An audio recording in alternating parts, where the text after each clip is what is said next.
ဒီအဓိကဒီ vision mission ဒီ core values တွေပေါ့အဲ့ဒါကတော့တော့ intro ဘိုင်းမှာဒီရှာပြပြသွားတယ်ပေါ့နော်ဒီအလုပ်တစ်ခုလုပ်တော့မယ်ဆိုလို့ရှိရင်ကိုယ့်ရဲ့ဒီ core values တွေရောပါလေကိုယ့်ရဲ့ဒီအလုပ်ရဲ့ pillars တွေပေါ့နော်အဲ့ဟာတွေကိုသိတဲ့ခါကျတော့မှဒီ customers တွေကိုဘယ်လိုမျိုးကိုက present လုပ်လဲကိုယ့်ရဲ့ဒီလုပ်နေတဲ့ employees တွေကိုယ့် stakeholders တွေကကိုကဘာလဲဘယ်လို image မျိုးပြချင်လဲဆိုတာကိုသိရမှာပေါ့နော်ဆိုတဲ့ခါကျတော့ပြီးတော့လို့ရှိရင်လည်းကိုကကြာလို့ရှိရင်ဒီ leadership skills တွေပါဒီရှာပြောပြသွားပါတော့ဒီ leadership မှာဆိုလို့ရှိရင်ဘယ်လိုမျိုး characteristics တွေကအရှိကိုရောက်စေတယ်ဘယ်လိုမျိုးနဲ့ lead လုပ်သွားလို့ရှိရင်ကိုယ့်ရဲ့ဒီ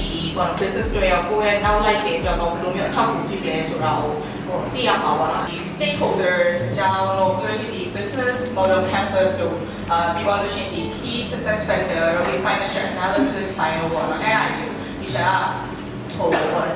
ဒီအားရလောက်တယ်မှာဒီကိုချီရောက်တဲ့ဥပဒေမျိုးပါ key partner တွေတိမှာပဲ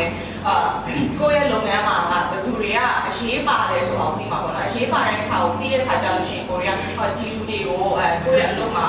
ထည့်ပြီးစဉ်းစားပြီးတော့လုပ်တဲ့ခါကျလို့ရှိရင်ကိုယ့်ရဲ့အလုပ်ကရေရှည်အရှိကိုသွားနိုင်မှာပေါ့နော်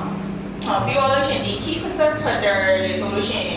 ဒီကိုယ့်ရဲ့အလုပ်မှာကဘယ်အပိုင်းတွေ bad factor တွေကအရေးကြီးလဲဆိုတာဟာဒီချက်အသေးစိတ်ကိုပြောပြသွားပါတော့ဒါတွေမှာတော့ဒီ group နဲ့ကိုဒီ group work လုပ်ရအောင်နော်ဒီ group work လုပ်ရတဲ့ခါကျလို့ရှိရင်ဒီချက်တင်လိုက်တာတွေကို implement လုပ်ပြီးတော့ team နဲ့လုပ်ရတဲ့ခါကျတော့ဒါငါ